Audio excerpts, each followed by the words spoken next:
구독, 좋아요. 자, 2부 넘어가겠습니다.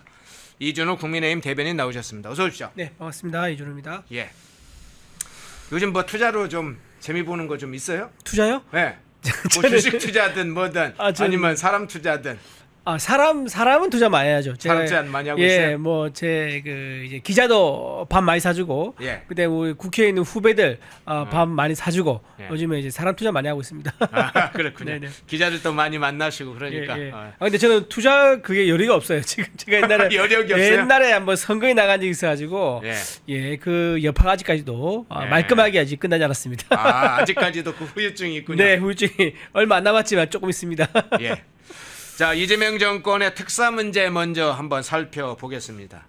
미국 특사로 이현주 최고위원, 김우영 최고위원, 여기에다가 김종인 이름까지 나왔네요. 김종현 전 비대위원장 지금 특사로 지금 내정됐고 단장을 이현주가 맡는다. 이게 어제 발표가 됐는데 저거 좀 뜨악 좀 했는데 어떠셨어요, 느낌이? 저는 지금 이제 아주 좀 중대한 상황입니다. 지금 트럼프 대통령이 서한으로 우리나라 관세 25% 지금 통보했지 않습니까? 네. 자, 그런 상황인데 지금 통상 외교 전문가가 아닌 선거에서 공신들 중심으로 해가지고 미국에 보낸다. 자, 다들 아마 미국 특사를 가고 싶어 할 겁니다. 특히 이제 새 정부가 들어서게 되면 원래 그 정부에서 특사로 해서 그 나라 이제 대통령이 어느 이제 서한이라든가 메시지를 들고 직접 가서 우리나라 이제 새로운 정부가 출범했습니다. 앞으로 이제 미래 발전을 위해서 서로 협력합시다라는 이 통상적인 인사가 있습니다.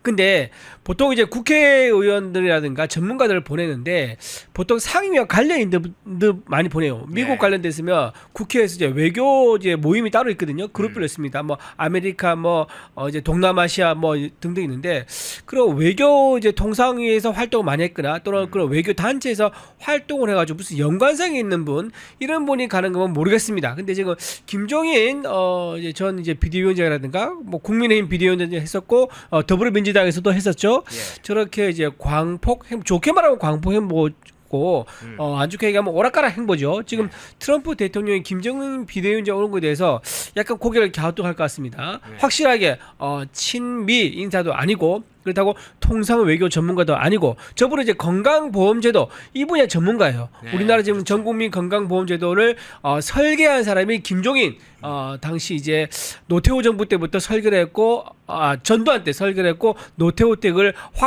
확정을 지어가지고 농어민 포함해서 전 국민이 다 건강보험 혜택을 받게 만든 그런 부분은 분명히 공로가 있습니다. 하지만 외교 통상에는 전혀 모릅니다. 그리고 이현주 의원도 같이 마찬가지로 김종인 이제 전 비대위원장과 마찬가지로 갈짓자 행보로 보인 대표적인 인물이죠. 그렇죠. 한때는 머리 빡빡 밀고 보수의 여전사라고 했지 않습니까? 근데 지금은 이재명 대통령 옆에 바짝 붙어가지고 정권 창출에 기여를 했었습니다. 그리고 사실 민주당 내에서도 더불어민주당 내에서도 이현주 의원 오는 것에 대해서 굉장히 반대가 많았었어요. 예. 특히 최민희 전 의원이 굉장히 싫어했다 그러는데 영상이 아직도 있습니다. 무슨 이제 단체 사진을 찍는 자리인데 이현주 의원이 가까이 오니까 최민희 의원이 굉장히 시큰둥한 표정을 지으면서 자리를 다른 데로 옮기는 그런 영상도 있었었죠. 예. 자, 이렇게 비전문가들을 공신들 중심으로 해서 보내는 것은 제가 보기에 농공행상에 지나지 않는다 이렇게 보이고요.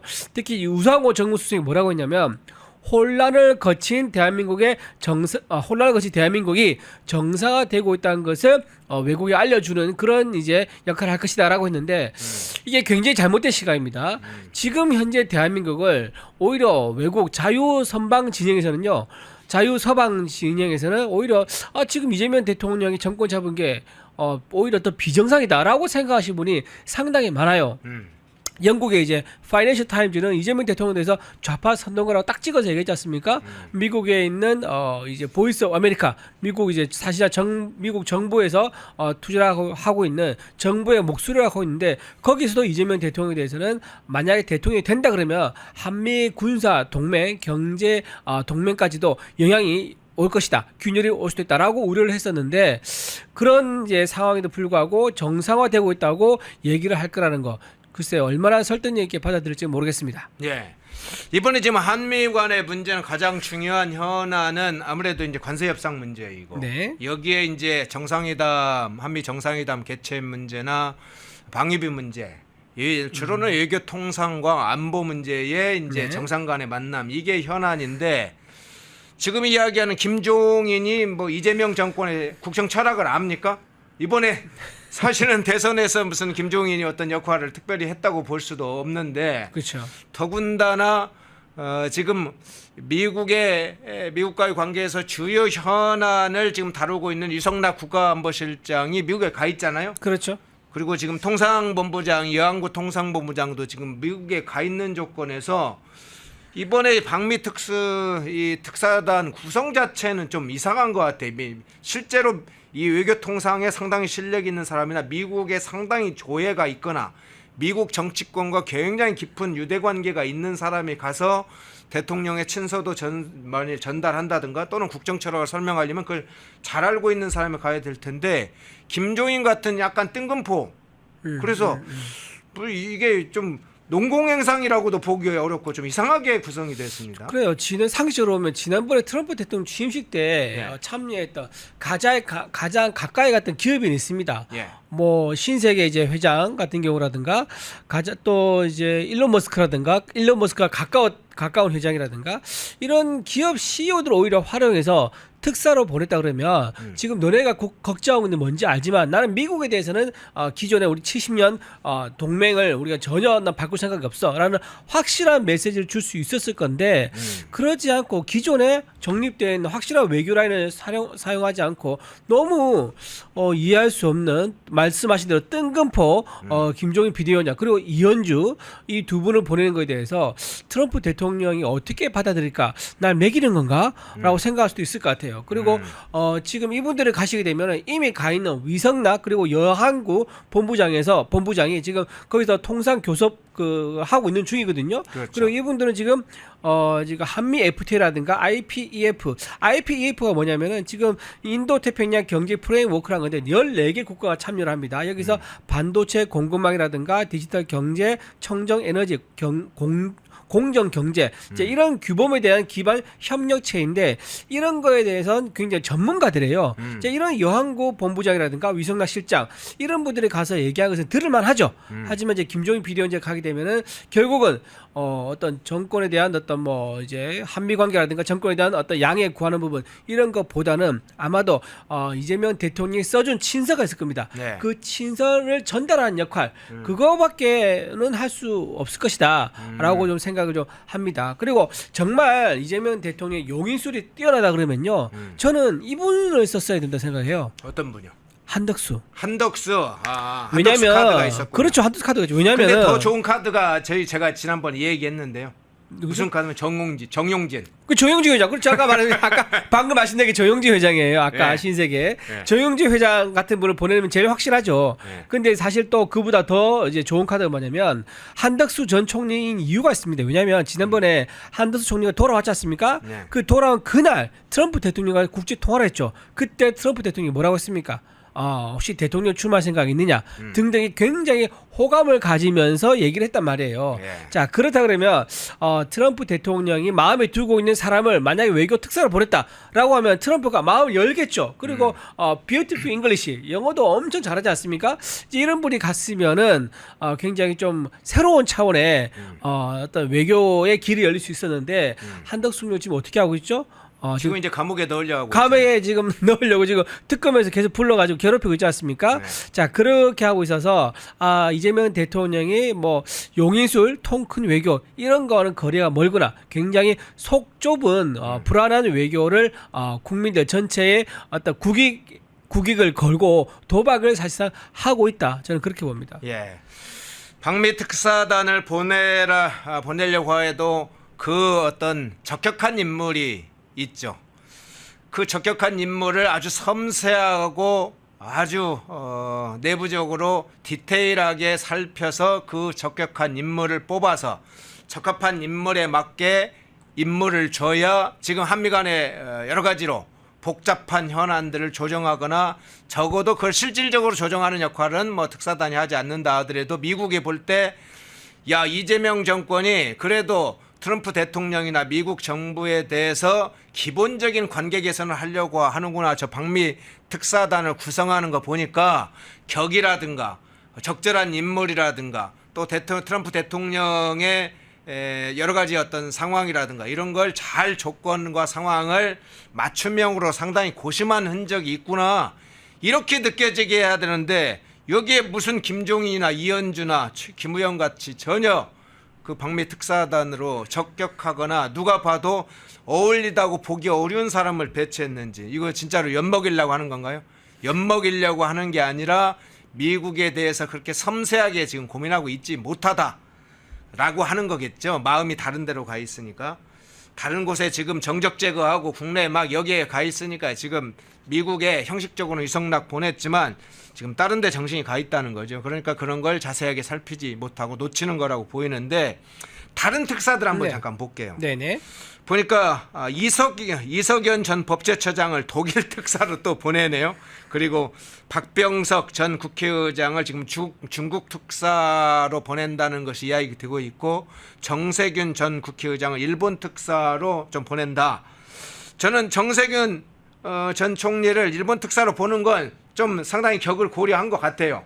오히려 이런 분들을 오히려 미국에 보내는 게 사실은 더 낫죠. 더 그렇죠. 맞았을 것 같은데. 국회의장 같은 분들을 이제 미국으로 보내는 게 더 맞죠. 예, 독일 특사 이석연, 박병석, 중국 뭐 박병석도 어느 정도 고려를 했겠네요. 이 부분 어떻게 좀 이 성격을 좀 해석을 지금 합니까? 이거를 보면서 트럼프가 더 기분 나빴을 것 같아. 그래요? 그러니까 전 국회의장 출신들을 일본에 보내고 중국에 보내고 예. 그러니까 이제 뭔가 이재명 대통령이 중국에 대한 좀 우대하는 그런 외교 행보를 보이겠구나라는 생각을 할 수밖에 없는 거죠.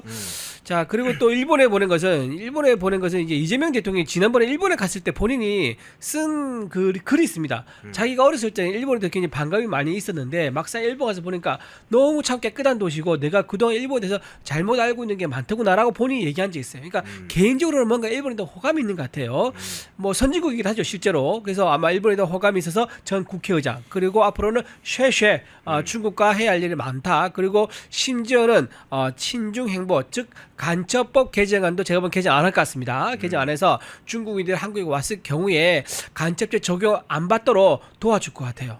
그래서 뭐 예를 들면 이제 불법 주거 침입이라든가 또는 이제 이런 정도의 어떤 처벌만 받을 수 있게 계속 간첩법 개정을 어떻게 안 할 것 같은데 자 이런 식으로 보내는 거, 특사 보내는 거 굉장히 저는 옳지 않다고 봅니다. 특히 이석연부터 얘기해 볼게요. 지금 독일 간다 그러거든요. 예. 근데 이분이 장점이 뭐냐면 이제 행정법 관련 이제 전문가예요. 네네. 그런데 독일에 가가지고 지금 특사를 간다? 독일은 어떠냐면 EU의 핵심 국가입니다. 그렇죠. 핵심 국가고 대중 외교의 중심축이 바로 독일이에요. 그런데 지금 이렇게 행정법 전문가 이분을 보내서 무슨 얘기를 나눌 수 있을지 독일법 공부하러 가나요?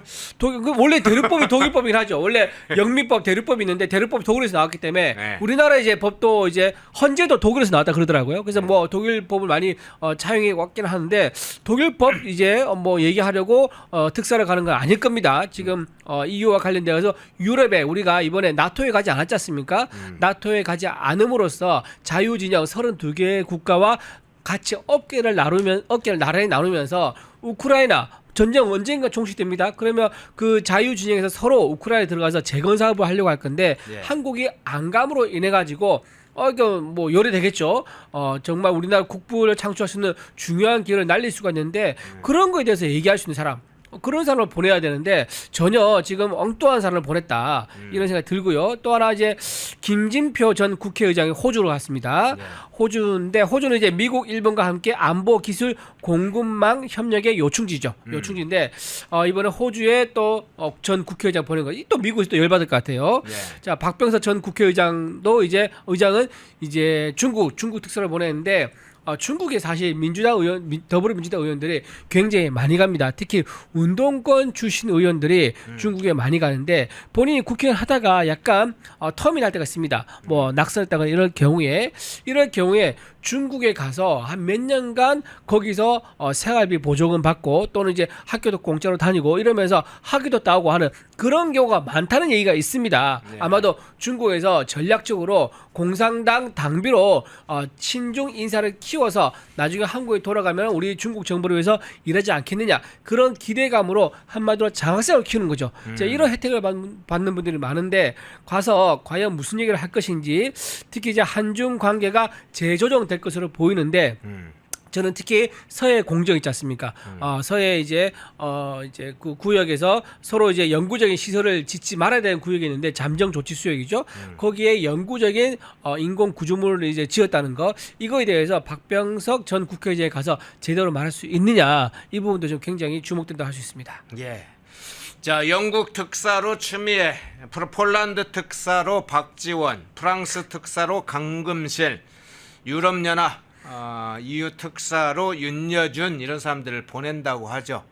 사실은 좀 과간이네요. 그러니까 뭐 민주당 선대위에 있던 위원장들 하나씩 특사로 보내는 별 하나씩 이렇게 주는 건가요? 가서 좀 놀다 오라, 좀 쉬었다 오라. 선거 때 고생했으니까 선거 때 네. 이런 게 꽃동주도 포함되지 않을까라고 생각해 봅니다. 예. 포함되면 안 되죠, 안 되는데 예. 저렇게 너무 엉뚱한 사람들을 특사로 보내는 걸 보니까는 저렇게 좀 선거 때 고생한 사람들 좀 쉬었다 와라 이렇게 국민들 눈에 보일 수도 있다 말씀드립니다. 예. 먼저 특사 문제를 좀 봤습니다. 특히 미국 특사, 이 방미 특사단 구성이 너무나 어처구니 없는 구성이라 그 문제를 좀 먼저 집중해서 살펴봤고요.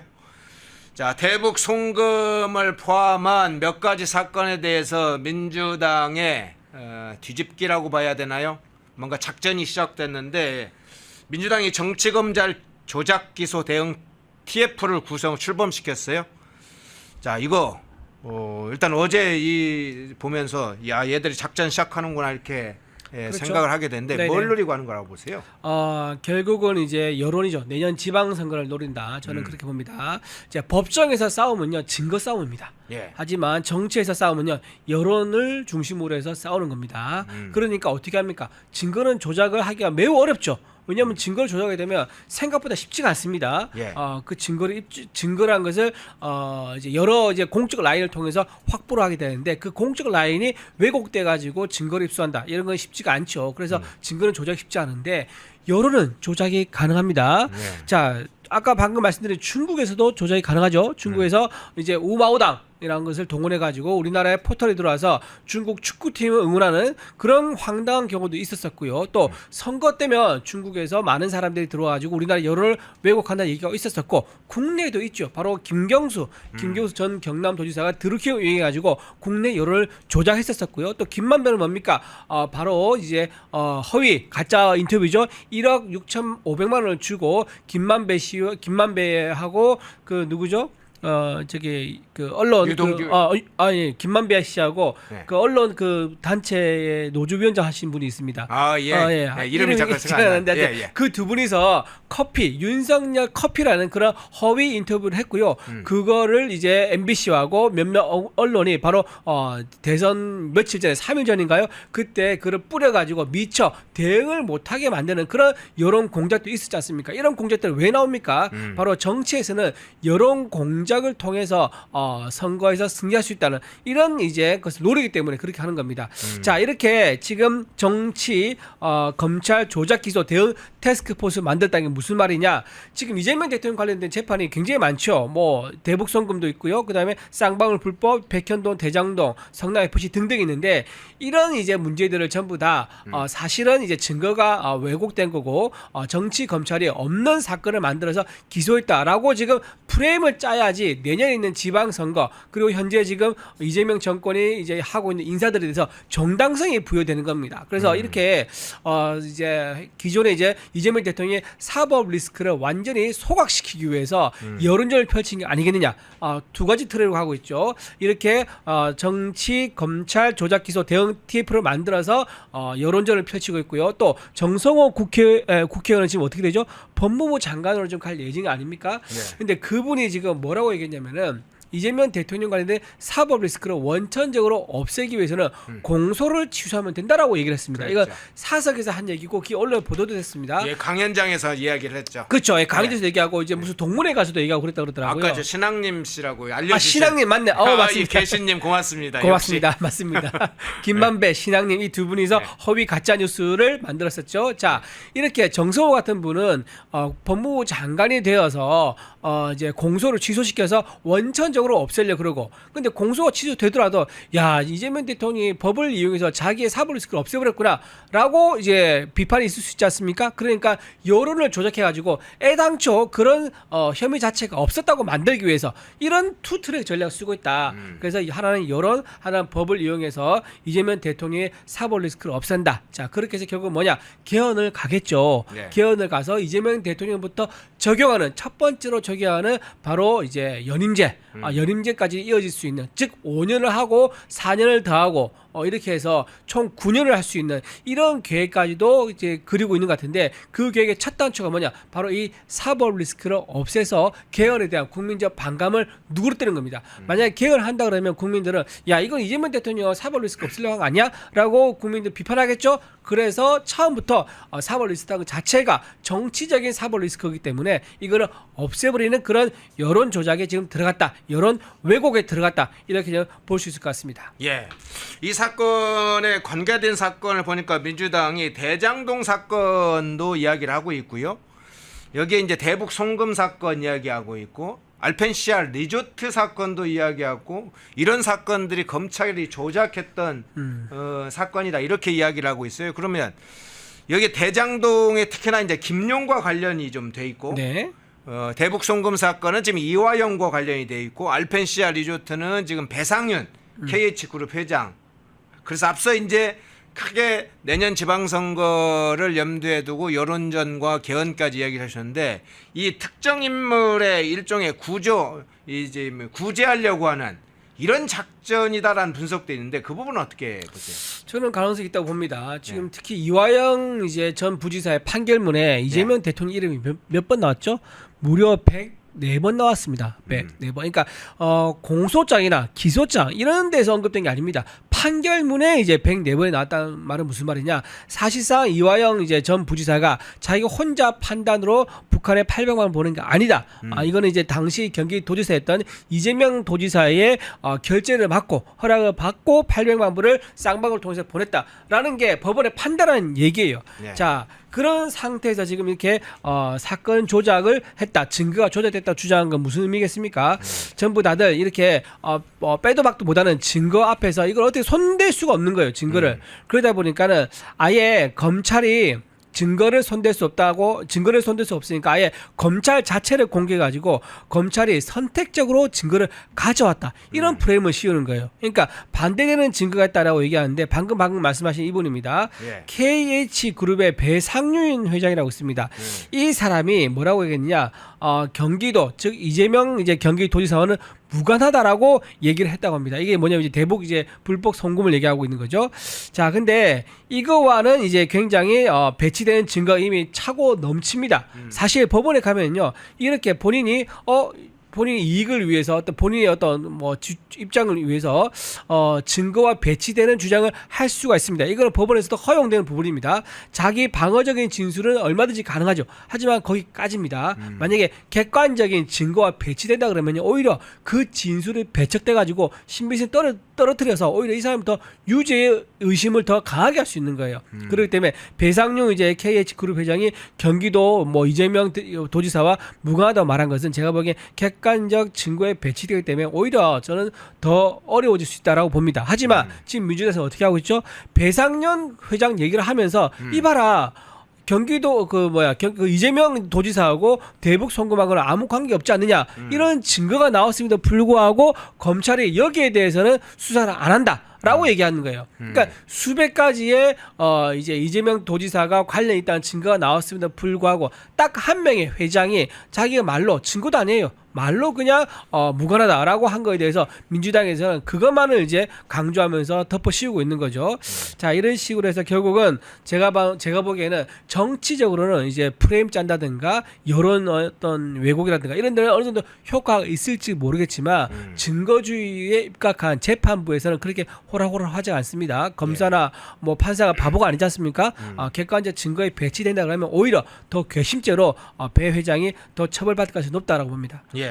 그런데 민주당이 만든 이 TF, 정치검찰 조작기소 대응 태스크포스, 이 TF 안에 구성원들을 보니까 대장동 변호인들도 이 TF의 구성원으로 참여를 하고 있어요. 이게 네. 자체가 이미 사적 이해관계나 이해 충돌 문제가 바로 발생하는 거 아닌가요? 그렇죠. 이건계라는 분이 대표적인데요. 이건계라는 분이 검사 출신이에요. 근데 네. 이 사람이 이재명 대통령의 대장동 사건의 변호를 맡았던 사람입니다. 그런데 이 TF에 들어간다고요?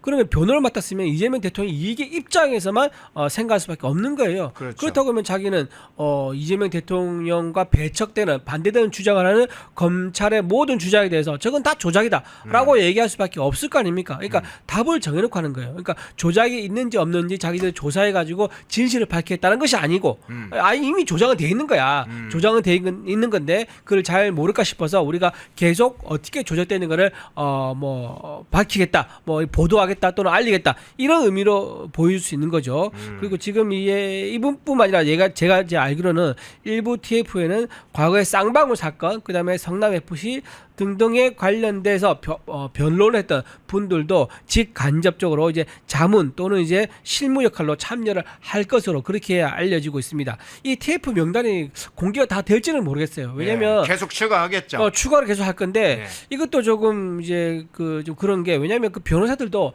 자기도 정치적 뜻이 없는 변호사가 있을 수 있습니다. 그런 사람들 여기 들어와서 일하기가 굉장히 힘들 거예요. 근데 이제 와서 해달라 그러면은 오케이 가긴 가겠지만은 이름은 이제 비공개를 해달라라는 변호인도 아마 있을 겁니다. 이제 그런 사람도 있을 거기 때문에 이 TF에 참여하는 변호인들 즉 이제 이재명 대통령 사건에 참여했던 변호인이 얼마나 되냐에 따라 가지고 이 TF의 성격이 이제 드러날 것이다. 이제 그래 봅니다. 예, 지금 이제 나오는 인물들 배상윤 KH 그룹 회장은 이재명에게 유리하다고 생각하는 발언을 했기 때문에 민주당에서는 그래 배상윤은 저렇게 이야기를 계속 해주면 알펜시아 리조트 관련된 사건은 검찰의 조작 사건으로 해서 그렇게 몰아서 배상윤 회장을 구제해주면서 민주당에 관련된 여러 가지 사건에 자꾸 유리하게 쓸 수 있는 카드를 쓸 수 있는 것 같고 이화영이나 이제 김용은 이재명의 최측근이었지 않습니까? 네네. 실제로 무슨 뭐 정진상은 지금 밖에서 돌아다니니까 그렇다 하더라도 김용은 지금 구속되어 있는 상황이라 네네. 자기 오른팔 정도는 됐다고 하니까 김용이 이재명 입장에서는 빨리 이 민주당에서는 구제를 해야 되는 구체적으로는 사실은 사면을 생각하고 이게 이제 사건 물론 재심 청구까지 되려면 새로운 것들이 나와야 되겠지만 사면 문제는 지금 아마 여러 가지 생각할 것 같은데 이화영, 김용 이 사면 논의와 맞물려서 이거 진행을 지금 추후에 걸로 보는데 어떻게 생각하세요? 그 사면 되려면 일단 형이 확정이 돼야 될 거예요. 예. 형이 확정이 우리나라는 형이 확정이 되고 미국은 형이 확정 안 돼도 예. 대통령이 사면을 할 수가 있습니다. 그게 이제 우리나라하고 미국하고 이제 법이 달라서 그런데 네. 어쨌든 김용 같은 경우는 지금 불법 정치자금 8억 수수 혐의로 유죄를 받았거든요. 1심 선고인데 예, 5년인가 받았죠? 5년인가 받았을 겁니다. 네. 근데 이 사람 뭐 얘기는 뭐 타임라인에 증거가 있다면서 자기는 현재가 없었다라고 주장하고 있지만 어쨌든 다른 이제 이제 증거라든가 또는 관련 진술에 따르면은 그 타임라인은 오리라고밖에 볼 수 없다는 게 이제 재판부의 입장인 거죠. 네. 자 어쨌든 이런 분들을 지금 이제 사면시켜주는 얘기가 나오는 것은 조국하고 이화영 다 엮여 있는 겁니다. 자, 근데 지금 이제 다 청구서 내미는 거죠. 김용 같은 경우도 마찬가지고, 뭐 정진선도 마찬가지고, 내가 입을 열면은 사실 지금 대통령 안 될 수 있었다. 내가 당신 대통령 되게 해준 결정적인 입막음을 내 스스로 했었으니까. 이화영은 대소까지 얘기를 했잖아요. 그렇죠. 예, 네. 대수까지 얘기했었죠. 그러니까 대수라는 것은 대신 감옥 들어간 것을 얘기합니다. 예. 대신 감옥에 들어갔을 정도로 내가 옥살이 하고 있으니까 이건 바로 풀어줘야 되는 거 아니냐. 그리고 이런 생각도 할 거예요. 이 지금 현재는 이제 이재명 대통령의 지지율 높은데요. 정치를 하다 보면 이게 언제 지지율 떨어질지 모릅니다. 지지율 떨어지면은요 사면 특별 사면 하기 힘듭니다. 국민들 반감이 있기 때문인데 국내 정치도 못하면서 범죄를 풀어주냐 이런 비판이 있을 수 있거든요. 그래서 가장 힘이 셀 때 초반기에 1년차 때 특별 사면 해달라라는 게 이제 이화영의 입장일 겁니다. 근데 이제 결국 이런 청구서가 나오기 시작할 건데 과연 이렇게 청구서 나오는 것도 너무 많아서 이재명 대통령이 다 감당할 수 있을지 그걸 다 받아줬다가는 아마 역풍이 불 수도 있는데 그 역풍을 감당할 수 있을지 이재명 대통령은 좀 딜레마에 빠져 있습니다. 이걸 안 들어주다가는 갑자기 감옥에서 무슨 양심선언한다 할 수 있는 거 아닙니까? 그렇죠. 그러면 지금 힘들게 대통령이 됐는데 살살 그 뭔가 연기를 피우겠죠. 그렇죠. 예. 예, 그러니까 과거 이완 이야기를 하기에는 지금 권력이 세니까 그렇고 여러 가지로 연박작전해서 내가 지금 이야기를 이 얘기부터 살짝 해놓고 저 얘기 살짝 해놓으면서 위협을 가하겠죠. 나 그렇죠. 사면 빨리 해줘. 이런 그렇죠. 뭐. 그렇죠. 그게 아마 이화영이 가장 그럴 가능성이 큽니다. 이화영 형도 셉니다. 예. 형도 좀 세기 때문에 7년 8개월. 예, 본인이 예. 또 지금 감옥에 지금 몇 년째 있는 거 아닙니까? 그렇기 때문에 빨리 나가고 싶은 가장 이제 안절부절하고 있는 거죠. 조바심이 있기 때문에 이 이화영이 어떻게 입을 여에 따라 가지고 이재명 대통령 정권이 굉장히 위험할 수도 있습니다. 그런데 빨리 풀자니 참 여러 눈치가 보이고 어쨌든 딜레마입니다. 예. 자 마지막 주제 하나 좀 간단하게 네. 좀 다뤄볼게요. 이진숙 부총리 겸 교육부 장관 문제 잠깐 다뤄보겠습니다. 이진숙 방통위원장 문제는 아니니까 이진숙 위원장이 좀 뭐 혹시나 피해 보는 일이 없도록 동명이인입니다. 이진숙. 자 지금 이진숙 부총리 교육부 장관 후보자에 대해서 제명인의 마을 교수 단체 일명 이재명 지지층에서 좌파 측에서 지금 격렬하게 지금 지명 처리해라 이렇게 지금 네. 요구하는 일이 벌어졌어요. 네. 왜 이런 사태가 벌어지고 있습니까? 지금 이제 민주당에서 봐도 너무 심한 거죠. 일단 논문 같은 경우는 뭐 이루 말할 수가 없습니다. 논문도 그렇고 이제 갑질 논란도 있죠. 어느 행사장 가가지고 고성을 지르면서 교수들하고 싸움을 하고 상인들에게 피해를 줘가지고 나중에 찾아와서 사과도 하고 했었습니다. 근데 그 싸운 이유도 정말 유치합니다. 본인이 이제 무슨 학회 회장으로 이제 참여했는데. 상을 줄 때 대상도 있고 최우수상도 있고 우상도 있지 않습니까?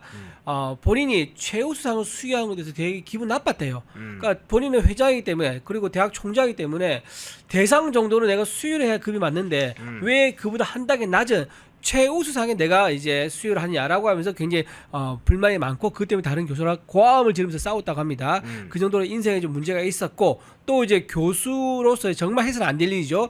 교수 연구윤리 위반인데 표절을 한 번 한 것도 아닙니다. 표절을 무려 10번 넘게 했다는 게 지금 언론 보도로 확인됐습니다. 심각하네요. 한두 번도 문제이긴 하지만 네, 한두 번도 문제. 이거 독일에서는 교육부 장관이 딱 한 번 표절했다고 사퇴한 적도 있습니다. 그 선례가 있습니다. 자, 그런데 10번이나 했다. 자, 그것도 보면 표절률이라는 것도 따져봐야 되겠죠. 우리 흔히 대학에서 표절률 좀 약간 봐주는 게 있습니다. 그러니까 논문을 쓰다 보면은 인용해서 쓰는 것도 많고 또 참고를 하다 보니까 자기도 모르게 표절할 수 있다는 거예요. 그게 한 10에서 15% 정도는 허용을 해주는 범위라고 합니다. 근데 그걸 넘었으면 이거는 표절이라면서 논문 통과가 안 되는 거죠. 자, 그런데 이진숙 이제 교육부 장관 후보자는 논문 표절률이 몇 %냐? 무려 74%입니다. 74%. 자, 그냥 뭐 복사해 가지고 제출했군요. 복사해 제출한 건데 제가 나중에 보여드릴 건데. 네. 자, 74% 이게 의미가 있습니다. 왜냐하면 트로트 가수 홍진영 씨 아세요? 네. 그분이 논문 그 표절로 이제 가수 활동 중단했지 않습니까? 그랬죠. 그 표절률이 얼마인지 아세요? 그게 74%였었어요. 똑같은 표절률.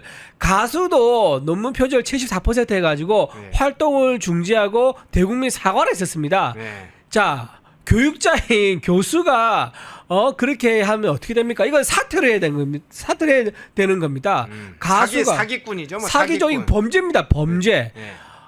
이제 가수는 이제 본업이 교육자가 아닌데도 불구하고 이렇게 논문 74% 그 카피했다 해가지고 이제 가수 활동 중단했었는데 본업이 교육자인 교육부 장관의 후보자가 74%를 표절했다는 것은 이거는 뭐 범죄자를 이제 뭐 경찰청장에 앉힌다라고 이제 비유할 수 있을 정도로 굉장히 심각한 하자 이유가 되는 거죠. 자, 그리고 또 하나 제가 지금 아까 말씀드린 자료가 있는데 또 띄워주실까요? 이겁니다. 네. 자, 오늘 이거는 또 주진우 의원, 우리 열심히 하신 의원님이시죠? 네. 주진우 의원이 공개한 자료인데요. 자, 옆에 보십시오. 이진숙 후보의 논문과 제자의 논문이 있는데 이 파란색이 뭐냐? 똑같은 부분이 파란색입니다. 지금 전부 다 파랗죠? 네. 자, 파랗지 않은 부분이 첫 번째 보이는 게 뭐냐? 지난 40여 년간 즉 보면요. CIA에 의해 연구되어 왔는데는 라는 부분이 있는데 그를 이진숙 후보자는 그 하얀색 부분을 드러냅니다. 그 부분만 지금 그건 좀 이제 논문 발표 시기가 다르니까. 그렇죠. 발표 시기 다르니까 40년 이거 나중에가 뭐 41년 뭐 42년 될 수 있지 않습니까? 그래서 그 부분을 드러냅니다. 자, 그다음 페이지 한번 봐주세요. 자, 이렇게 뺏기기를 하다 보니까 어떻게 야. 하냐면은 오타를 냅니다. 황당하죠? 오타까지. 자, 보십시오. 제자에 보면은요. 제자는 네. 대략 10m 정도에서 봤을 때라고 있는데 네. 이재수 후보는 대략 10m W 뭐죠? WJD라고 돼 있네요. WJD인데 WJD 그 키보드 자판 보면요. 네. 정입니다. 정. 지읒 이응입니다. 예. 자, 본인이 뺏겨 쓰다가 오타가 났는데 음. 오타도 지금 저렇게 황당하게 난 거예요. 한글을 이제 뭐 빨리 쓰다 보니까 어떻게 난 것 같은데 저렇게 열심히 뺏겨가지고 그대로 했다. 사실 그대로 복사했으면 오타가 안 났을 건데 또 치긴 쳤는가 봐요. 논문 쓴 게 아니라 타자를 타자 쳐서 연습?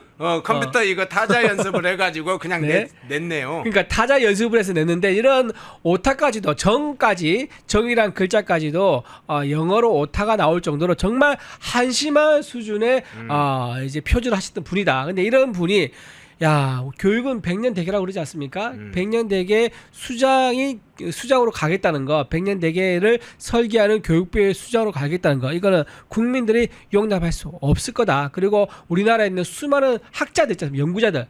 밤에 피땀 흘리고 땀 줄줄 흘리면서 연구하고 있는 학자들 얼마나 많습니까? 그 사람들 멍에 쉴 수 없는 상처를 준다. 그래서 이런 분은 교육부 장관을 가게 되면 이재명 정권 심각한 타격이 있을 거다. 저는 그래 봅니다.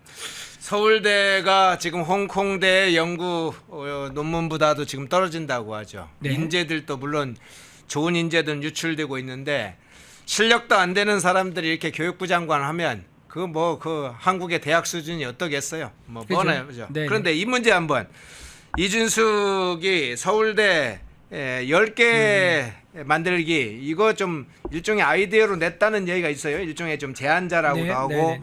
이재명이 후보 시절에 이 서울대 10개 만들기를 공약으로 제안을 했습니다. 뭐 서울대 컴플렉스가 있는 건지 무슨 서울대 10개를 각 대학마다 다 특성이 지금 다 있고 거점 대학으로 국립대는 지금 오랜 기간 동안에 거점 대학으로 커가고 있고 사립대는 사립대대로 점점 자기 자리를 잡아가고 있는데 오히려 이제 연구 능력이나 학생들의 실력을 키우는 규제 조치가 제한이 많아서 문제인데 NGL 63 김이 그러시네. 조교가 했겠죠. 그러니까 조교가? 논문을 논문도 그것도 조교가 그러니까 직접 표절한 게 아니라 타자 연습도 안 했다. 밑에 조교시켜서 표절해봐라 했는데 예. 그렇죠. 컨트롤 NGL 63 K님 아유 맞습니다. 통찰력이 맞습니다. 제가 가서 더 많네. 컨트롤 C 엔드 예 그렇죠. 네네. 그래서 이제 이 서울대 10개 만들기 이게 지금 다시 나왔는데 이 거점 국립대 키우는 건 이미 이전에도 있었잖아요. 그렇죠. 예. 그리고 이 사립대를 오히려 지금 잘 키워야 할 판인데 지금 이런 상황 어떻게 평가하세요? 자, 일단 서울대라고 얘기한 거 이거에 좀 방점을 두면요. 네. 서울대 수준이라는 그 평가 기준은 굉장히 다양합니다. 네. 그렇죠. 서울대 베리타스 그거 서울대 10개를 만들었네요. 10개를 만들었는데 자, 서울대를 평가할 수 있는 기준이 굉장히 다양합니다. 이제 교육이라든가 연구 시설, 국제 평판, 산학 협력, 입시 경쟁력 등은 아주 다양한 요소에 의해서 서울대라는 게 어떤 것을 말한다는 기준이 이제 되는 거죠. 그런데 네. 그 부분에서 어떤 걸 말하는지 모르겠어요. 그러니까 이 모든 것을 다 갖춘 학교를 만들겠다? 가능합니까? 하나 더 만드는 것도 사실상 불가능한데 아니 그런 김에 이제 인심 써가지고 이종환님 왜 10개 100개 정도지 0 하나 붙이면 그냥 서울대 100개 되는 거 아니에요? 그렇죠. 아니면 전 세계에 한 1000개 만들겠다 하든지. 예. 자, 이제 그런 이제 기준이 뭔가 좀 모호하다 말씀드리고 또 하나 말씀드리면 2004년 기준 서울대의 국고 보조금 있지 않습니까? 이게 얼마인지 아세요? 전체가 얼마쯤입니까? 1조입니다. 1조. 1조요? 1조예요. 서울대 국고 보조금. 자, 투자 없이는 이제 그런 우수한 대학을 만들기 힘듭니다. 네. 지금 교육부 장관이 얘기하고 있는 서울대 수준의 대학을 10개 만든다 그러면 이것만 해도 단순하게 10조입니다. 자, 10조를 전국에 보낸다. 어디에 보낼 거죠? 몇 군데는 지금 우리나라 8도 아닙니까? 몇 군데는 2군데, 3군데가 돼야 될 거예요. 자, 이렇게 조단위의 예산을 과연 교육부 장관이 임기를 시작하자마자 올해 이제 그걸 반영할 수 있느냐, 편성할 수 있느냐, 말도 안 되는 거죠. 교육부가 예산이 총 얼마인데 서울대 같은 이제 대학을 10개 만든 데만 10조를 쓰겠다. 굉장히 애당초 불가능한 불가능한 목표를 말씀하고 있다고 말씀도 드리고요. 네. 또 하나 이제 말씀드리면 대학의 문제는요, 이제 하드웨어보다는 사람과 수요의 문제입니다. 그렇죠. 자, 수요 이게 중요한 포인트입니다. 지금 우리나라 인구가 어떻습니까? 줄어들고 있습니다. 인구가 굉장히 심각한 문제인데 지방에는 소멸도시가 있느냐 없느냐 등등의 문제가 있고 또 현재 지방에는 국립거점대학의 지방에 잘 지금 갖춰져 있습니다. 국립거점대학을 키우고 또 국립이 아닌 또 지방에 있는 거점 사립대학이 또 있습니다. 부산 같은 경우 이제 동아대가 좀 되겠죠. 다른 데도 뭐 있죠. TK 영남대가 되겠고 이제 이런 식으로 해서 계명대가 있고 이런 식으로 해가지고 명문 사립대학들도 많이 있는데 이런 사립대학을 키워가지고 기존에 있던 인프라를 잘 활용하고 해야지 이렇게 지방에 있는 사립대가 다 망할 수 있는 사립대 다 죽어라 이런 건 아닐 거 아닙니까? 자 이런 식으로 전국의 국립대학을 10개 만들겠다는 것은 지방에 있는 사립대를 고사시키겠다 말과 다르지가 않다. 왜? 인구가 줄어들고 있기 때문에 그러면 그 인구 줄어들면 학생이 줄어든단 말인데 그럼 그 학생들 어디로 가겠습니까? 당연히 10개의 국립대학에 지망을 하겠죠. 그럼 나머지 사립대는 다 죽는 겁니다. 자 이렇게 사학을 박살내려고 하는 자 이런 목표를 가지고 있는 사람이 교육부 장관이 된다? 말이 안 되는 거죠. 사실은 이제 애당초 말이 안 되는 거지만 그걸 실천한다 하더라도 지방에 있는 수많은 사립대학을 고사시키는 그런 심각한 부작용도 있기 때문에 이거는 굉장히 처음부터 애당초 말은 근사해 보이지만은 실현 가능성은 굉장히 불가능하고 실현했다 하더라도 부작용이 너무 큰 그런 정책이다 말씀드립니다. 예. 이진숙 교육부 장관 후보자를 지명을 처리를 안 한다면 뭐 지명 처리는 안 하고 만하들이 자진 사퇴 쪽으로 가겠지만 처리 안 한다면 그게 교육 100년 대계에 찬물을 끼얹는 망신 중에 망신입니다. 복사기, 복사판, 복사기 갖다가 쭉쭉 긁었던 사람은 어떻게 교육부 장관을 하겠습니까? 무슨 서울대 10대 만들기에 무슨 능력이 있겠습니까? 예, 그 점까지 살펴봤습니다. 특사 문제부터 이준숙, 방통위원장 이준숙은 살려야죠. 예, 이준우 대변인이었습니다. 고맙습니다. 네, 고맙습니다. 펜앤마이크와 광동이 함께 준비한 광동 구독, 좋아요. 자, 입으로 넘어가겠습니다. 정혁진 변호사님 나오셨습니다. 어서 오십시오. 네, 안녕하세요. 예. 어제 윤석열 대통령께서 아니죠, 오늘 새벽이죠. 오늘 새벽에 약 4개월 만에 지금 재구속되는 상황이 됐는데요. 지금 중간중간에 증거인멸 우려로 구속됐다 이런 소식도 들리고 구체적으로 어떤 내용일까 이런 것도 알려지고 있는데 구속영장 결과 문제하고 쟁점이 어떤 부분이 됐을 것이라고 보세요? 글쎄요, 뭐 윤석열 대통령에 대해서 이제 구속영장이 발부가 됐는데 구속영장이 발부가 되려면 크게 두 가지가 있어야 됩니다. 첫 번째는 범죄 혐의가 소명이 돼야 되고요. 예. 그다음 두 번째는 주거가 부정하거나 그다음에 이제 도주 우려가 있거나 무엇보다도 증거 인멸의 우려가 있어야 되는데 지금 재판부에서는 범죄 혐의 인정이 된다라고 본 것 같고 거기에다가 추가적으로 뭐 전직 대통령이 뭐 도망가겠습니까? 그런데 어쨌든 증거 인멸의 우려는 있다. 왜 증거 인멸의 우려가 있는가? 첫 번째는 이제 윤석열 전 대통령이 받고 있는 혐의가 굉장히 중대한 혐의 아니겠습니까? 뭐 내란부터 시작해가지고 물론 요번에 영장 나왔을 때는 그때 그 혐의가 뭐 특수공무집행 방해죄나 직권남용 권리행사 방해죄 이런 범죄이긴 하지만 결국은 내란과 연결되어 있는 중대한 범죄이기 때문에 그런데 예컨대 어떤 사람이 내가 죄 지은 거 맞습니다 이렇게 인정을 하면 혐의를 인정을 하면 그럼 뭐 증거 인멸을 할 것인가 여기에 대해서 의문이 없겠는데 그런데 분명히 저 사람이 범죄를 저지른 것 같은데 계속 나는 혐의가 없다라고 부인한단 말이에요. 그러면 상식적으로 어떻게 인정할 수가 있는가? 그러면 증거를 이렇게 조작하거나 인멸하거나 아니면 어떤 조치를 취하려고 하겠지. 그렇기 때문에 혐의를 부인하는 것 자체가 증거 인멸에 대한 우려가 추정된다라고 볼 수가 있는 거고요. 이건 일반적인 이야기인 거고. 그런데 이제 특검 측에서 뭘 주장하느냐? 윤석열 전 대통령이 비화폰 기록 같은 것들을 삭제하라고 지시했다. 이런저런 이야기들을 많이 이제 제출을 했고 제일 중요한 건 뭐냐면요. 관계자들의 진술이 바뀌고 있어요. 어떻게 바뀌느냐? 제일 대표적인 사람이 누구냐? 경호처의 처장은 박종준 전 처장이었는데 이제 그분 말고 더 실세라고 불리워졌던 김성훈 차장 있지 않았습니까? 그런데 언론 기사를 보면 김성훈 차장부터 말이 바뀌고 있다. 그 다음에 강의구 실장이라고 있단 말이에요. 근데 강의구 실장 어떤 사람이냐?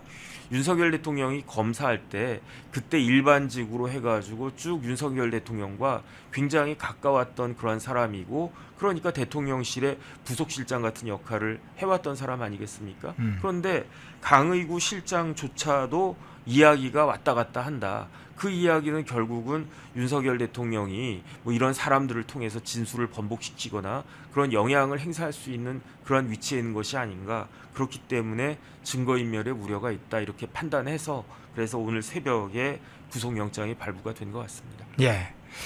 범죄 중대성 문제가 좀 인정된 거고 증거인멸의 경우에는 이제 서버 기록 관련된 부분하고 강의구 실장, 부속실장, 김성은 차장의 진술이 바뀌고 있다.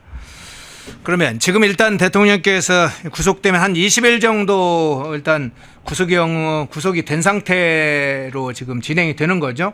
네네. 그래서 그 이후에 이제 절차가 어떻게 됩니까? 그러니까 이제 구속이 너무 빨라지면은 조금 그럴 수 있는 게 네. 왜냐하면 구속이든 뭐든 그 궁극적인 목표는 형사 처벌하는 거고요. 검사 입장에서는 네. 뭐 특검도 검사라고 치고 그런데 그 처벌을 받게 하려면 유죄 판결을 받게 하려면 근본적으로 필요한 게 뭐가 되겠습니까? 기소가 되어야 되잖아요. 네. 그런데 기소는 특히 이제 구속이 피의자가 구속이 되면은 그 일정한 기간 내에 반드시 기소를 해야 돼요, 검찰에서. 그래서 그 날짜 계산이 잘못됐다고 해가지고 윤석열 전 대통령이 그 구속이 취소가 됐던 거 아니겠습니까? 그러니까 그 일반적으로 생각하기를 그 조은석 특검이 지난번에 서울 검찰에서 그 날짜 계산도 잘못해가지고 그 급하게 기소하느라고 그 결국은 구속 취소까지 됐으니까. 이번에는 시간을 좀 여유 있게 잡고 그렇게 그 여유 있게 수사한 다음에 준비가 다 된 다음에 그런 다음에 영장 치고 그 이후에 보강 수사해서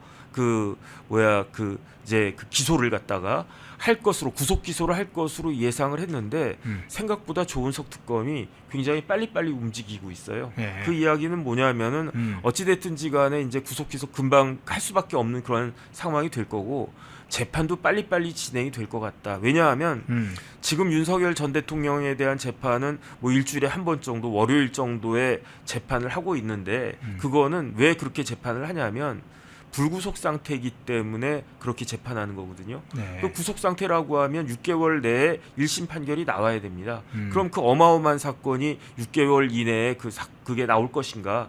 그렇다라고 하면 일주일에 한 번 가지고는 부족하다 해가지고 지난번에 박근혜 전 대통령 뭐 일주일에 뭐 4번도 재판하고 그러지 않았습니까?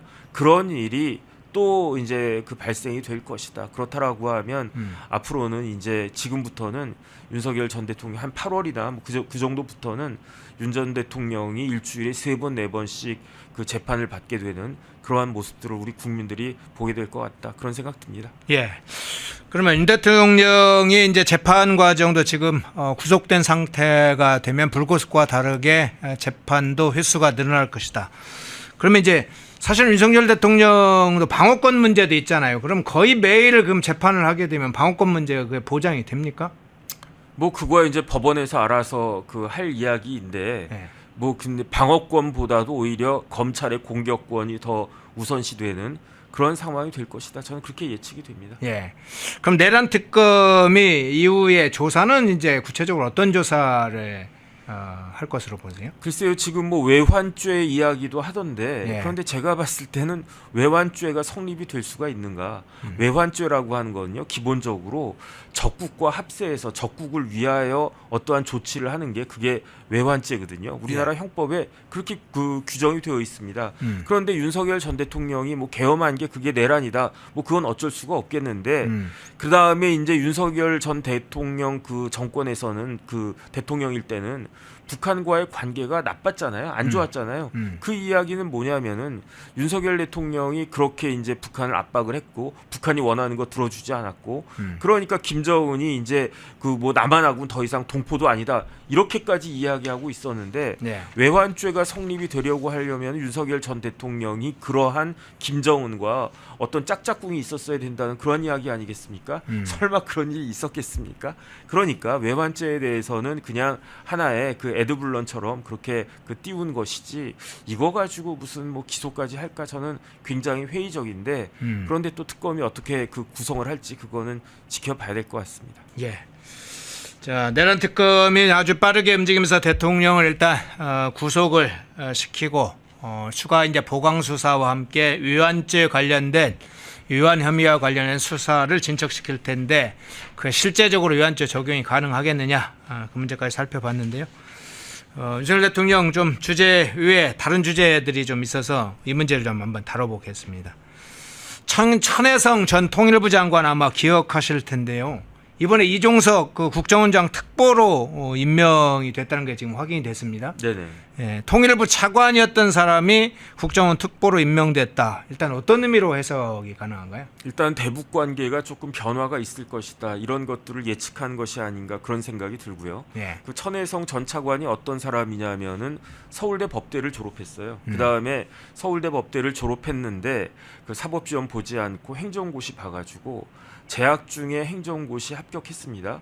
그러니까 서울대 법대 재학 중 그 시험 합격한 굉장히 엘리트 뭐 공무원으로 이제 시작을 한 건데 조금 독특하게 그 정도 이렇게 뛰어나면 내 그 행정안전부나 아니면 국무조정실이나 이렇게 힘 있고 좀 폼나는 그런 부서로 많이 가는데 천혜성 전 차관은 그 행정고시 붙고 사무관 수습 떼자마자 통일부로 들어갔어요. 그래서 통일부에서 사무관부터 시작해가지고 차관까지 문재인 정권 때 차관까지 올라갔던 그야말로 그 찐 통일부 그 출신 공무원인데 그런데 그 통일부에 있을 때 계속 뭐가 많이 있었냐면은 87년부터 통일부에 들어갔었으니까 그 사이에 뭐 남북 정상회담 여러 차례 있지 않았습니까? 그 김대중 대통령, 노무현 대통령, 그다음 문재인 대통령까지 이런 것들 그러니까 쉽게 말하면은 천혜성 전 차관이 그 국정원의 국정원장 특보로 그 갔다라고 하는 것은 이 그 이재명 정권의 국정원이 북한과의 관계를 굉장히 획기적으로 그런 관계 개선을 모색하려고 하는 것이 아닌가 그렇게 저는 예상이 됩니다. 예. 지금 그러면 이제 구체적으로는 아마 남북 대화 채널을 지금 다시 살리는데 복원시켜서 남북 대화 창구 여기에 이제 남북 고위급 인사들의 접촉 이 부분을 지금 국정원이 직접 나서서 한다는 의미 이렇게 봐야 될까요? 그럴 가능성이 높아 보이고요. 그다음에 뭐 제가 예측할 수는 없는데 그런데 이종석 그 국정원장이 사실 대미 관계에 있어서는 이른바 자주파 굉장히 매파 아니겠습니까? 그런데 대북 관계에 있어서는 또 상당한 그런 반대되는 그런 입장이 아닌가 그런 생각이 들고요. 그다음에 어쨌든 제가 봤을 때에는 이종석 국정원장의 대북 관계와 관련해서 브레인 역할을 하지 않을까 저는 그렇게 예상이 됩니다. 예. 그런데 남북 대화 채널을 이렇게 공개적으로 연다. 근데 김정은이 지난번에 적대적 두 국가론을 선포를 했잖아요. 국가 네네. 노선으로 아예. 네. 그러면 사실은 남북 관계의 이 채널이라 이런 것도 다 창이 닫혔는데 지금 이재명 정권이 뭐 민족적 차원의 어떤 대화 채널 다시 복원하자 이런 방향으로 갈 것 같은데 북한이 나설까요? 어떻게 보세요? 일단은 북한이 윤석열 정권 때는요 그 평양에 있던 통일탑까지 그거 뭐 한 몇백억 들여서 그 지은 거 아닌가 그런 생각이 드는데 그거 그냥 부셔버렸단 말이에요. 남북 연락사무소요? 아니 연락사무소 말고 예. 그 상징적으로 평양 남쪽에다가 예. 아주 큰 탑을 만들었어요. 탑. 조형물. 예, 예. 그걸 아예 그냥 부셔버렸단 말이죠. 그 다음에 북한이 김정은이 뭐라고 이야기했느냐? 앞으로 통일 이야기하면 가만히 두지 않겠다. 통일은 아예 그 사전에서 없애겠다. 뭐 동포 이런 말도 없애겠다. 그렇게까지 김정은이 이야기를 했었단 말이죠. 근데 그게 그 김정은의 본심이었는지 아니면은 윤석열 정권에 대한 적개심의 그 표현이었는지 그거는 모르겠는데 지금 이재명 정권이 만약에 그 김정은 그 정권에 대해서 굉장히 유화책을 갖다가 쓴다라고 하면 이용 가치가 있다라고 하면 그 채널이 열릴 수도 있나 어쨌든 그런 생각이 드는데 과연 어떻게 될까 그런 생각이 들고요. 한 가지 확실한 거는 우리는 북한한테 실질적으로 이용만 당하지 않았습니까? 그러니까 돈 주고 뺨 맞은 그러한 꼴이 한두 번이었는가? 우리가 돈 많이 주고 그 다음에 이제 평화적으로 이런저런 이야기를 하려고 하면은 그 돈 가지고 핵 개발하고 그 돈 가지고 뭐 미사일 개발하고 그러면서 심지어 문재인 정권에서도 우리나라 공무원 뭐 화염 방사하고 이렇게 살해하고 그런 일들이 있지 않았습니까? 네. 지금 이재명 정부에서는 제발 그런 일을 우리 국민들이 보지 않았으면 좋겠다 그 생각이 들고요. 제일 중요한 건 뭐냐면은 그 북한과의 관계를 그 경솔하게 하면요. 뭐가 있을 수 있느냐? 제재가 들어올 수 있습니다. 생션이 들어올 수 있습니다. 더군다나 이재명 대통령은 경기도지사 시절에 이화영 부지사가 그 대법원에서 확정 판결 받을 정도로 그 뭐 100억이라고 한 돈이 넘어갔다라고 하는 거는 아무리 부인하려고 해도 이건 기정사실이 되어 버린 거니까 그런 상황이니까 조금 더 조심해야 되는 것이 아닌가. 왜냐하면 대북 제재 얻어맞으면요. 우리나라가 어떻게 살 수 있겠습니까? 지금 상호 관세만으로도 25%, 품목별 관세가 자동차 25%, 그 다음에 철강 50%. 이제 반도체도 좀 있으면 품목별 관세 나올 거란 말이에요. 그러면 상호 관세에다가 품목별 관세까지 합치게 되면 그럼 자동차는 50%, 철강은 75%예요. 그러면은 수출이 제대로 될 수 있겠습니까? 반도체는 얼마가 나올지 지금 가늠도 안 되는 그런 상황인데 이러한 상황인데 뭐 트럼프가 뭐 좋아가지고 트럼프를 뭐 지지해서 우리가 트럼프 눈치를 봅니까? 그렇지가 않단 말이에요. 우리는 어차피 전 세계가 미국이라고 하는 막강한 그 권력 앞에서 숨죽이고 눈치를 볼 수밖에 없는 그런 상황 아니겠습니까? 그런데 여기에다가 무슨 대북 관련해가지고 어떤 액션을 취하는 게 그게 만약에 문제가 되어버린다라고 하면 우리나라에는 심각한 문제가 경제뿐만 아니라 안보까지도 문제가 될 수 있는 것이 아닌가 그런 우려가 되는 게 현실입니다. 예. 국정원장 특보로 천혜성 전 통일부 차관이 임명됐다는 걸 중심으로 먼저 살펴봤는데 근데 다른 인물 한번 좀 살펴볼게요. 임종석 전 비서실장. 네네. 최근에 이제 경문협 남북경제문화협력재단이라고 하죠. 경문협 신임 이사장으로 복귀했다는 소식이 알려졌었잖아요. 네네. 임종석 이사 친임 이사장이 이런 얘기했습니다. 경문협은 그동안 지속해왔던 지식재산권 협력을 확장하고 새로이 지방정부 간 교류 협력을 추진할 계획이다. 여기에다가 연내 평양 방문을 희망한다 이런 의사도 밝혔는데 향후 요 내용으로 볼 때 지금 이미 이제 경문협은 지자체 한 30곳하고 이렇게 남북 협력 업무 협약을 맺었다고 해요.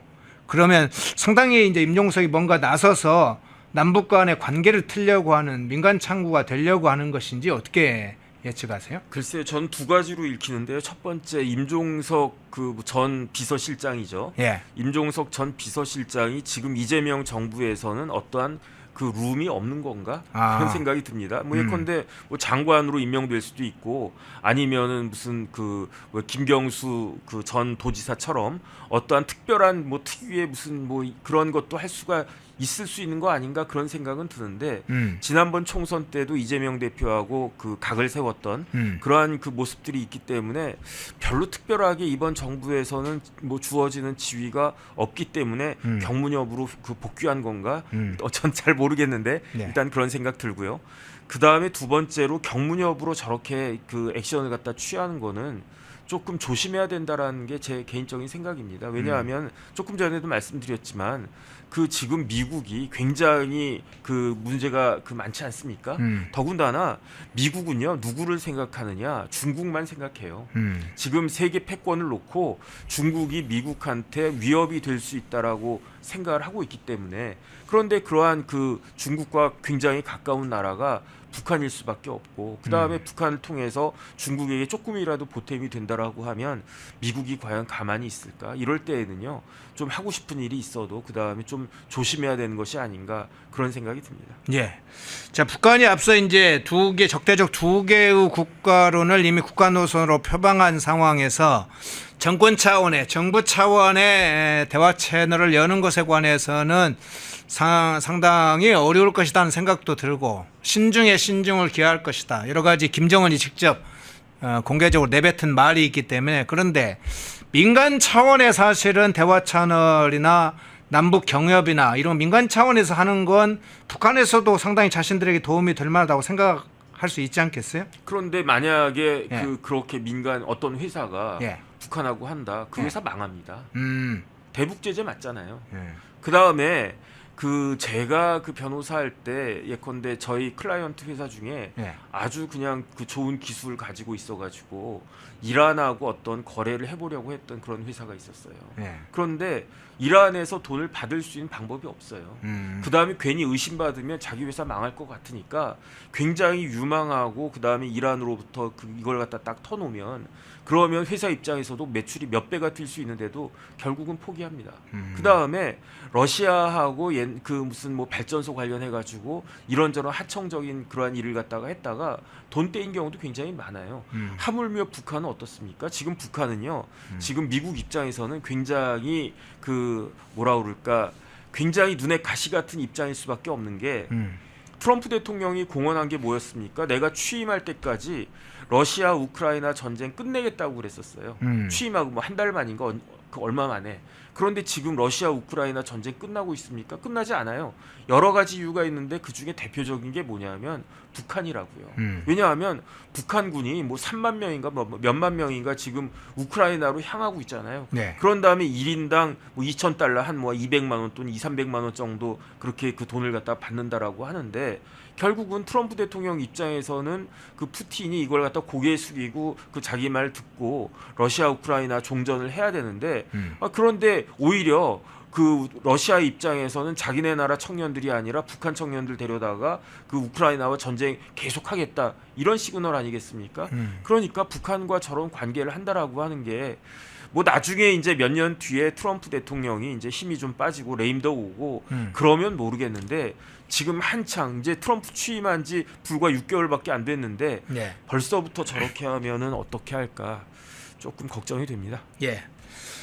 전혜성 전 장관 차관의 국정원장 특보 그리고 임종석 문제 좀 먼저 살펴봤고요.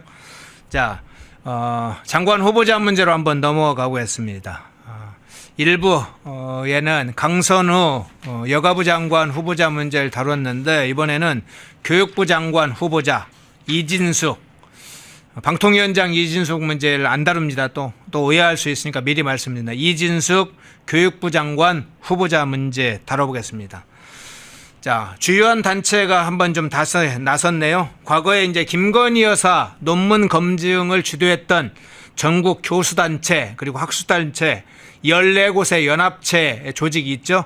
범학계 국민검증단이라는 조직이 있는데 이 범학계 국민검증단에서 이번에 이진숙 이 교육부 장관 후보자 논문을 검증을 했어요. 연구 윤리에 심각하게 어긋난다 이런 이제 결론을 내렸고 14일에 그 관련된 상세한 내용의 결과를 발표를 하겠다 이런 예정하고 있습니다. 그러면서 이진숙 이 교육부 장관 후보자의 지명 철회 자진 사퇴 이걸 요구할 것으로 지금 알려졌는데 지금 이진숙 이 논문 문제 어떤 정도라고 평가를 하세요? 글쎄요, 이진숙 그 후보자가 네. 어떤 이야기를 했느냐? 서울대 10개 만들겠다. 그 추진위원회 위원장을 하고 있었단 말이에요. 네. 서울대가 진짜 10개 만들어지면 얼마나 좋겠습니까? 네. 세계적인 수준의 대학이 10개가 아니라 1000개가 만들어지면 훨씬 더 좋을 것 같다. 그런 생각이 드는데 네. 그런데 뭐 그렇게 물 탄다고 해가지고 그렇게 될 것인가?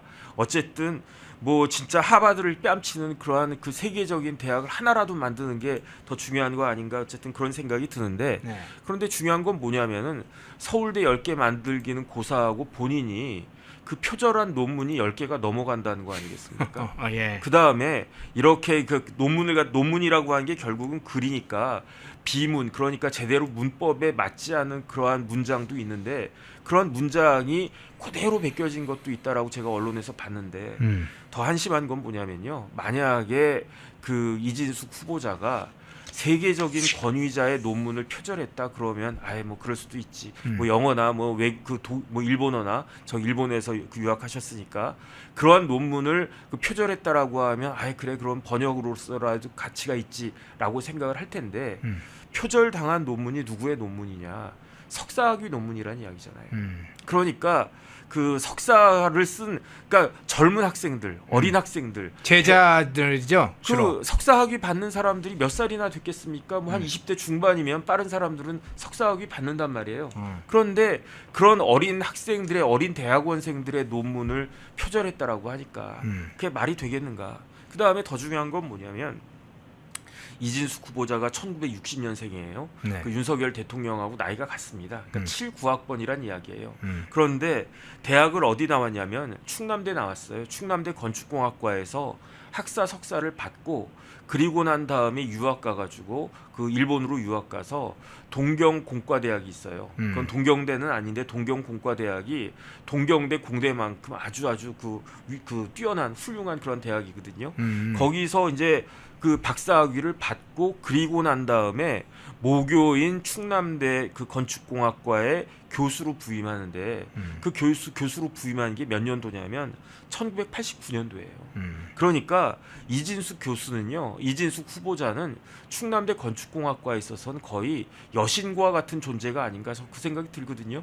왜냐하면 야 우리 충남대 나왔는데 그 일본에서 동경공대에서 박사도 받고 교수가 됐는데 모교 교수가 됐는데 30살도 되기 전에 29살에 그 교수가 된 거예요. 그러네요. 그 다음에 1989년이면 지금이 2025년이니까 2025에서 1985를 갖다 빼면 뭐가 됩니까? 36이 되잖아요. 야. 일제 강점 기간만큼 지금 충남대에서 교수를 하고 있는 거예요.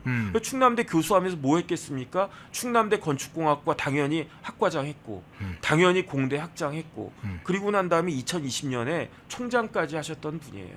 그러면 입장을 바꿔놓고 생각을 해보세요. 제가 충남대 건축공학과 석사과정에 있는 학생인데 저를 그 이진숙 교수님이 부르는 거예요. 불러가지고 야 어이구 정 선생 뭐 그러면서 뭐 그 당신 저기 석사학위 논문 언제 써? 뭐 이번에 빨리 쓰겠습니다. 다 썼어? 예, 다 썼습니다. 가져와봐. 그리고 난 다음에 야 여기다가 내가 이름 붙여가지고 발표한다. 그러면은 속으로야 어떻게 내 석사학위 논문을 그 마음대로 그래도 내가 머리를 갖다 그냥 막 동여매면서 그냥 밤잠 안 자고 그러면서 막 이렇게 애써가지고 한자 쓴 논문인데 그거를 교수가 쓱 낚아채가지고 자기 마음대로 발표하는 거예요. 그러면은 아무리 석사 논문이라고 하지만은 별로 이렇게 기분이 안 좋을 것이라고 저 생각이 되는데 그럼에도 불구하고 찍소리도 못한단 말이죠. 왜냐하면 저 이진숙 교수는 그 모교에서 89년부터 그 교수를 갖다 하신 분이고 공대 학장 넘어서서 우리 학교의 총장까지 하신 분인데 내가 그렇게 하겠다라고 하는데 거기에서 반발을 갖다 할 수 있는 사람이 누가 있겠는가? 이거는요 단순히 표절이 아니에요. 이거는 갑질이고요. 울트라 갑질입니다. 이거는 그야말로 뭐 열정페이 그랬지만 그 열정페이 한 것도 문제가 많다라고 하는데 자신의 지적인 결과물을 저런 식으로 그 도둑질하게 가는 그게 말이 되겠는가? 저런 분이 우리나라 교육을 책임지는 수장이고 부총리가 될 수 있겠는가?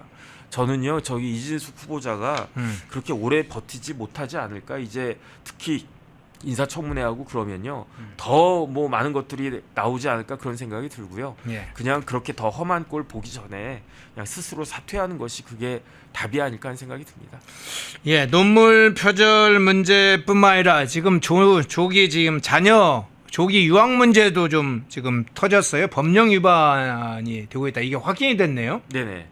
저는 그거는 문제가 안 된다고 생각해요. 그래요? 왜냐하면 예. 의무 교육을 해야 한다라고 하는 게 옛날로 치면 우리나라가 굉장히 어려웠을 때 뭐 6.25 직후나 뭐 그럴 때 애들 학교 안 보냈어요. 예. 그래서 옛날로 치면 국민학교, 지금으로 치면 초등학교 그것만 졸업하고 그 다음에 뭐 거의 뭐 공장 가가지고 돈 벌어 와라. 그 다음에 어디 뭐 남의 집 가서 식모해라. 그랬던 부모들도 옛날엔 많았단 말이에요. 70년대까지도 많이 있었어요. 그런데 이제 우리나라가 그러면 안 되지 않겠느냐. 그러니까 최소한 중학교까지는 의무적으로 교육을 받아야 네. 그래야 사회 구성원으로서 자기가 독립해서 자립해서 살아갈 수 있는 거 아니냐.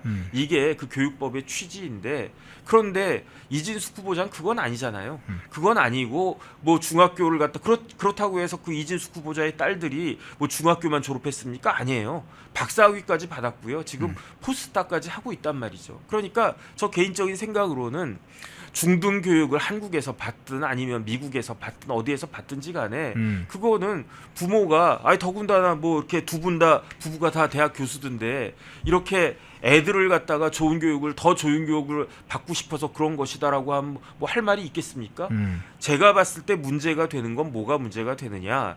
뭐 교육법을 위반했다. 뭐 이거는 지금 뭐 우리나라의 뭐 법이 제대로 돌아가고나 있으니까 그거는 큰 의미가 없는데 저는 뭐가 중요하다고 생각하냐면 이진숙 후보자는요 대한민국의 교육 시스템을 신뢰하지 않는 사람이에요. 그러니까 내 새끼를 갖다가 한국에서 교육 못 시키겠다는 거 아니겠습니까? 저도 우리나라 교육 시스템에 불만 많습니다. 저도 만약에 뭐 재벌같이 돈 많거나 여유가 있었으면 우리 애들 뭐 미국 유학도 보내고 저기 영국 유학도 보내고 하다못해 일본 유학이라도 보냈겠지. 하지만 그럴 만한 사정이 안 되니까 그냥 꾸역꾸역 학원이나 다녀라. 그러면서 우리 애들 뭐 큰 애는 삼수하고 작은 애 재수하고 그렇게 해가지고 대학 갔단 말이에요. 그런데 이진숙 후보자는 뭐 여유가 됐나 보죠. 뭐 그 건축공학과 교수하면서 남편이랑 부부가 이렇게 대학 교수하면서 딸들을 조기 유학시킬 정도 여유가 됐었던 분인 것 같은데 그렇게 우리나라 교육을 신뢰하지 못하고 불신하고 본인이 대학 교수고 남편도 대학 교수인데 우리나라 교육을 신뢰하지 못하니까 애들을 다 미국 보냈다는 거 아니겠습니까? 그러면 그런 사람이 무슨 뭐 교수하고 그런 건 제가 모르겠는데 그런 사람이 어떻게 우리나라 교육을 책임지는 자리에 가겠다라고 하는가? 저는 그건 굉장히 문제라고 생각을 하고요. 어쨌든 그런 분이 우리나라 교육을 책임지면은 저는 안 된다라는 그런 생각이 듭니다. 예, 마지막 질문 드릴게요. 앞서 이제 오래가지 못할 것이다 이런 이야기를 했는데 이런 이제 소문이 좀 돌고 있습니다. 지금 민주당에서는 한 명도 뭐 장관 후보자 낙오시키지 않겠다 이런 입장이 공식 입장이잖아요. 네네. 그래서 일제 공개적으로는 이진숙 지금 후보자 관련해서 옹호하고 있는데 조국당 포함해서 좌파 단체들은 이준숙을 지금 맹렬히 비난하고 있습니다. 아까 이제 14개 단체 연합단체도 이야기를 좀 드렸는데 이 이준숙 교육부 장관 후보자의 과거 이력이 소개되면서 MB 정부 때 4대강 관련된 무슨 자문 역할을 하는 위원도 했다 이런 게 알려지면서 원래 이쪽 사람이 아니다 그러면서도 공세가 강화되는 것 같아요. 뭐 그런 것도 있고 그거는 뭐 잘 모르겠습니다. 그거야 뭐 그 정파가 어떨지 또 사람 마음이라고 하는 게요. 바뀔 수도 있어요. 뭐 그다음에 이렇게 이렇게 버들나무처럼 이렇게 왔다 갔다 할 수도 있는 거니까 뭐 남자의 마음도 갈 때인데 여자의 마음도 뭐 갈 때 아닌가 뭐 그런 생각이 드는데 중요한 건 뭐냐면 이진숙 후보자를 가장 강하게 비판하는 사람들이 누구냐? 좌파 단체냐 우파 단체냐 그게 중요한 것 같지가 않고 이진숙 후보자를 제일 잘 아는 사람들이 누구이겠습니까? 제가 봤을 때는요. 충남대 교수님들이라고 생각이 되거든요. 왜냐하면 충남대에서 36년 동안 근무하신 분이에요. 지금까지도. 그렇다라고 하면 가장 가까운 사람들이 그 사람이 어떤 사람인지 좌파 단체가 뭐 알겠습니까? 이진숙이라고 한 사람에 대해서 뭐 그냥 뭐 구글링 같은 거 해가지고 뭐 이명박 때 뭘 했네, 뭐 누구 때 뭐 했네, 뭐 이런 정도 찾아냈을 건데 가장 중요한 거는 충남대 그 교수, 교직원들, 학생들 이런 사람들이 이진숙이 어떠한 사람인지를 제일 잘 알 텐데 그런데 충남대 교수들이 반대하고 있잖아요. 충남대 총장 할 때도 문제가 많았다고 그렇게 이야기하고 있지 않습니까? 그러니까 이런저런 이야기들이 더 나온다라고 하면 객관적으로는 사실 낙마하려면 벌써 낙마했었어야죠. 왜냐하면 다른 자리도 아니고 교육부 장관 주로 교수들이 많이 이렇게 임명이 됐는데 조그만한 표절이 있었어도 다 낙마했던 사례가 한두 건이 아니었습니다. 저 정도 표절은 진짜 비교할 수도 없는 그런 표절 아니었습니까? 그럼에도 불구하고 아직까지도 그냥 유지하고 있는데 물론 이재명 대통령이 나는 끝까지 이진숙 후보자를 교육부 총리로 임명할 것이다. 단 한 명도 탈락시킨 사람이 없을 것이다. 이렇게 마음을 먹으면 법적 제도적으로는 거기에 대해서 어떻게 할 수 있는 방법이 없는데 그런데 이러한 것들이 하나하나 쌓여가지고 나중에 문제가 될 때 그때 이제 지금 정부의 지금 정권에 부담이 되는 인사로 작용할 것은 100% 확실할 것이다. 전 그렇게 봅니다. 예. 자, 2부 정혁진 변호사님 모시고 윤석열 대통령 구속 문제부터 이진숙 교육부 장관 후보 문제, 교육부 장관으로서 그 자격 여부까지 좀 살펴봤습니다. 정혁진 변호사님이었습니다. 고맙습니다. 네, 감사합니다. 펜앤마이크와 광동이 함께 준비한 광동 루테인 밀크시슬 혈행 개선, 노화로 인한 눈 건강, 간 건강. 펜앤마이크 TV 단독 할인 2개월분 한 박스에 3만원, 6개월분 세 박스에 84,000원. 펜앤마이크 구독자 전용 댓글 상단 할인 링크에서 구매 가능합니다. 전화 문의는 1661-6915, 전화 문의는 1661-6915. 펜앤마이크와 광동이 함께 준비한 광동 면역보감 데일리 스틱 2024년 건강기능식품 대상 높은 흡수율, 휴대와 섭취가 간편한 스틱형 펜앤마이크 TV 단독 할인 1개월분 한 박스에 33,000원, 3개월분 세 박스에 9만원. 펜앤마이크 구독자 전용 댓글 상단 할인 링크에서 구매 가능합니다. 전화 문의는 2661-6915, 전화 문의는 2661-6915. 펜앤마이크와 광동이 함께 준비한 광동 혈당혈압 콜레스테롤 케어 솔루션 식후 혈당 상승 억제, 체지방 감소, 혈중 콜레스테롤 개선, 높은 혈압 감소. 펜앤마이크 TV 단독 할인 1개월분 한 박스에 25,000원, 3개월분 세 박스에 66,000원. 펜앤마이크 구독자 전용 댓글 상단 할인 링크에서 구매 가능합니다. 전화 문의는 1661-6915, 전화 문의는 1661-6915. 펜앤마이크에서 추천하는 영상도 보고 가세요. 다른 영상도 즐기시려면 구독 버튼을 꼭 눌러주세요.